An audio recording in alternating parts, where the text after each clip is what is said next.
Hello and welcome to our short recording on the descending tracts and their role in motor control. So the first tract we want to talk about in particular is our corticospinal tract. Now, if I draw your attention over to the right hand side where we're talking about our schematic of the nervous system, the box here is indicating our higher centers and in particular our motor cortex, our primary motor cortex, being involved in sending efferent information down to the spinal cord. That's what we're referring to in this section of our talk. Now, to start with, when we look at the middle diagram here, I don't want us to focus too much on the yellow tract. That's our corticobulbar tract. That one is involved in facial muscle control. That's all we need to know at this point in time. The one that we're really interested in is our corticospinal, the red one. The corticospinal, as its name indicates, goes from the motor cortex, cortico, to the spine, spinal, corticospinal tract. Now, if I look at the motor homunculus, it's the same as our somatosensory homunculus, and this is in our precentral gyrus, in our frontal lobe, so this little strip here.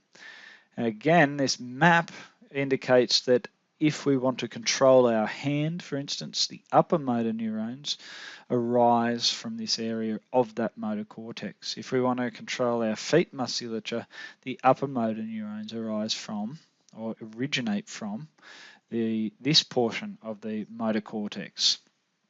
So these upper motor neurons then descend down through our internal capsule.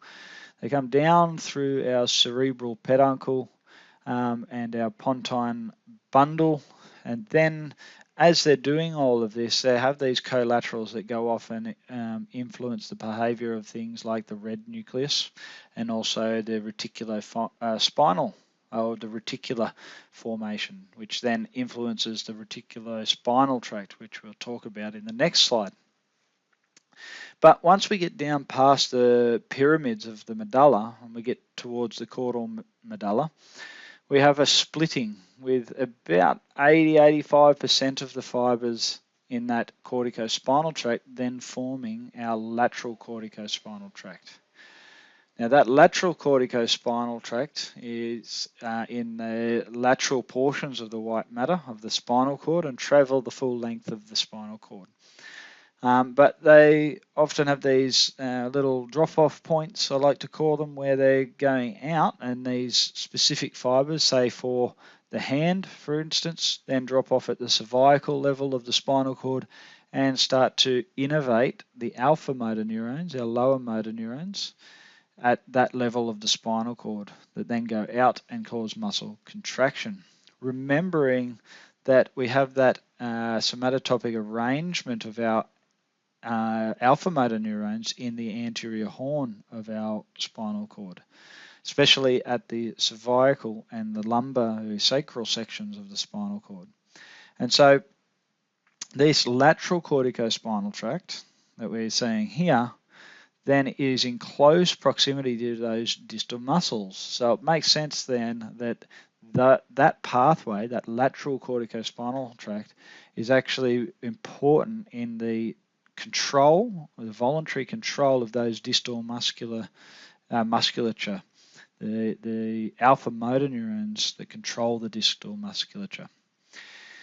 The other remaining 15-20% of fibers stays on the ipsilateral, ipsi being the same side, so they don't cross at this caudal medulla level, cross to the contralateral side. They continue down the ipsilateral side in what we call the anterior corticospinal tract. And so this anterior corticospinal tract is important in the voluntary control of proximal girdle and torso muscles. And so that makes sense because then they're in close proximity to the alpha motor neurons in that somatotopic arrangement. They're closer to the midline.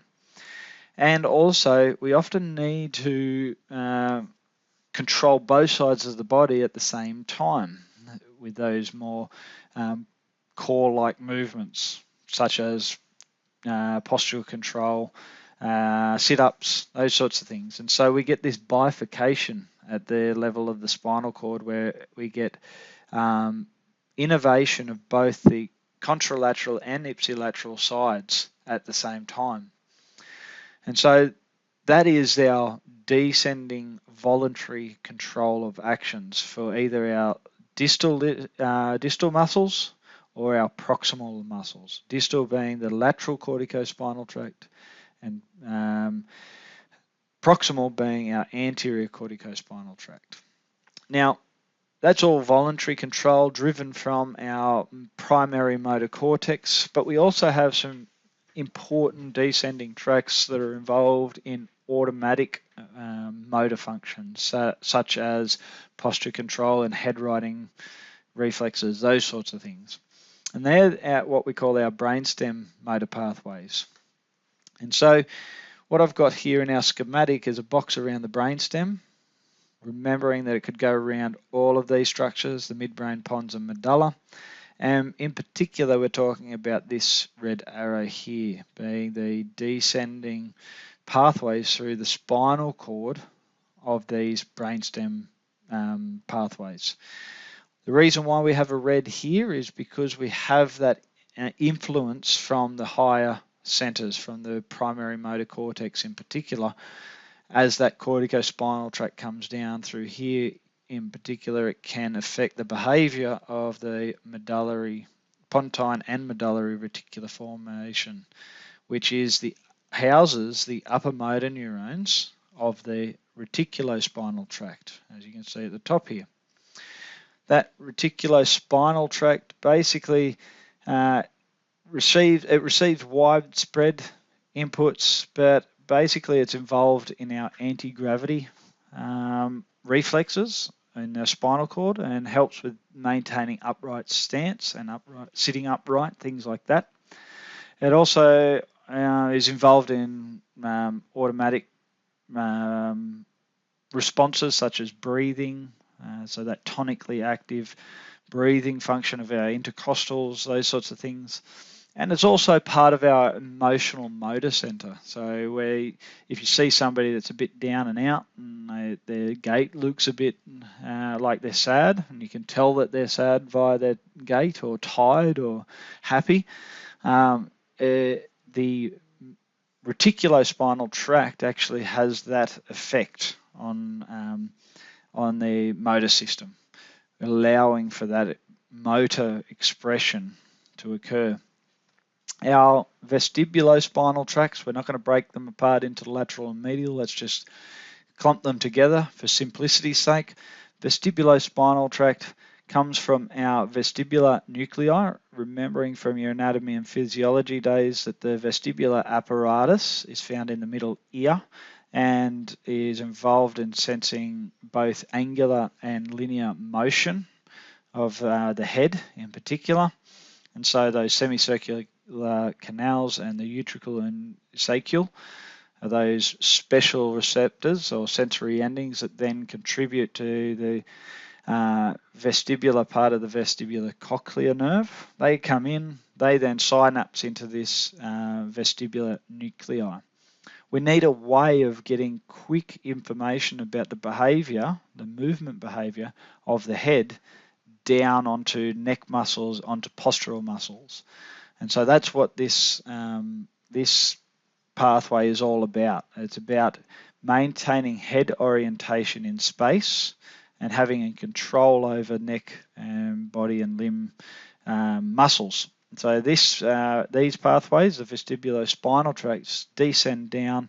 They often bifurcate as well, much like the reticulospinal tract, and influence the behavior of our proximal girdle trunk muscles, our lower motor neurons in that area that we see here, proximal muscles, a bit like our anterior corticospinal tract. But these two are not under voluntary contraction, so driven by our thoughts and intentions, more to do with subconscious processing. So they're the motor pathways that we really want to be interested in this unit. Thanks for listening, and talk to you soon.